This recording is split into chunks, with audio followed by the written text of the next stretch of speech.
Always welcome साथियों, digital class हमेशा आपके साथ। इंजीनियर हो, अपनी मैकेनिकल इंजीनियरिंग की सीरीज चल रही है। जो भी कंटेंट अब तक आपने पढ़ा है और आगे इस वीडियो में पढ़ने वाले हैं, सारा कंटेंट आपको पीडीएफ फॉर्मेट में अवेलेबल है। जिस तरह से मैकेनिकल इंजीनियरिंग जनरल नॉलेज की अन्य सीरीज कंप्लीट अवेलेबल हैं। इन नोट्सों का इस्तेमाल आप SSC, RRB, state, JEE, GATE, BTech, AMI के एग्जामिनेशन के लिए कर सकते हैं। अब तक साथियों हम टूल किस प्रकार का होता है, साइड व्यू क्या होता है, टॉप व्यू कैसा होता है, इसको साइड से देखने पर नज़ारे बदल जाते हैं, इसके पॉइंट ऑफ व्यू बदल जाते हैं। देखने से सारी चीज़ें चेंज नज़र आती हैं, कहाँ कहाँ रगड़, कहाँ कहाँ घिसाव हो जाते हैं। ये सारी चीज़ों के बारे में स्टडी करते आ रहे थे, लगभग अंतिम पड़ाव पर हैं। अब आते हैं साथियों, टूल घिसता जा रहा है और फ्लैंक भी इसका घिसने लगा है। फ्लैंक वियर ऐसा नहीं है कि अभी घिसने लगा है, लेकिन हम आ पहुँचे हैं इस पर देखने के लिए फ्लैंक किस प्रकार से इसका घिस जाता है, किस प्रकार से वियर एंड टियर हो जाता है फ्लैंक में। तो आइए स्टार्ट करते हैं flank wear by digital class. यहाँ आप देख सकते हैं, ये वर्क पीस नज़र आ रहा है आपको नीचे की तरफ, इस प्रकार का होगा। कटिंग करते जा रहे हैं तो आगे की तरफ इस प्रकार से इसने कटिंग कर दी है। टूल आपका यहाँ आ गया है, टूल है, वर्क पीस इस पोजीशन में है।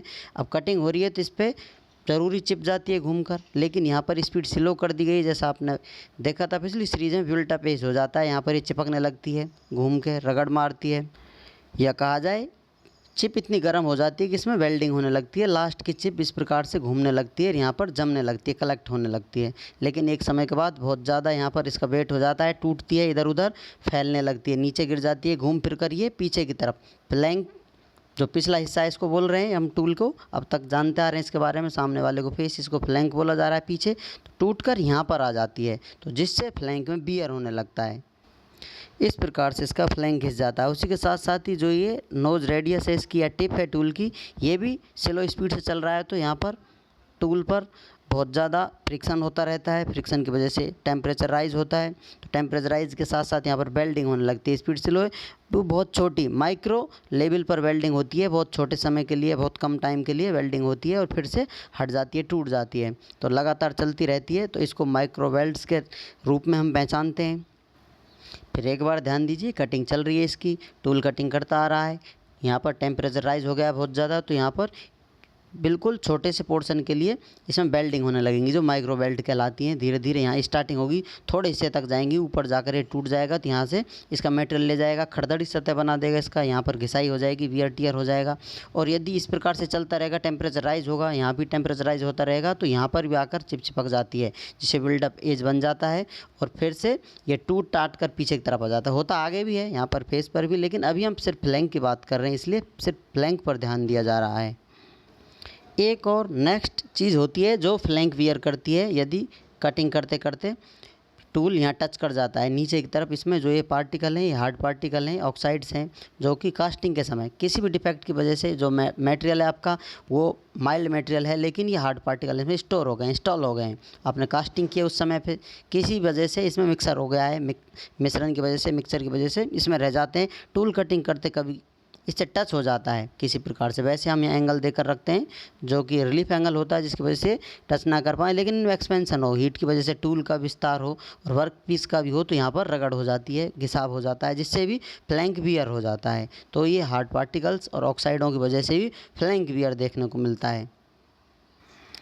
आज एक चींटी भी क्लास लेने आई है, आपने नोट किया हो तो यहाँ पर नज़र आ रहा है एक नया स्टूडेंट है, अलग दुनिया से घूमकर नोट्सों के अंदर चला गया है, स्टडी करने के लिए न्यू आया है। जैसे ही इसकी स्टडी कंप्लीट होगी, ये बताइए आप कमेंट कर कर, चींटी से क्या बन जाएगी, पापा की परी या कहीं और की परी बन जाएगी, या फिर निखार कर कर कल्पना चावला, किरण बेदी ऐसे उदाहरण पेश करेगी। कमेंट कर कर आप बता सकते हैं।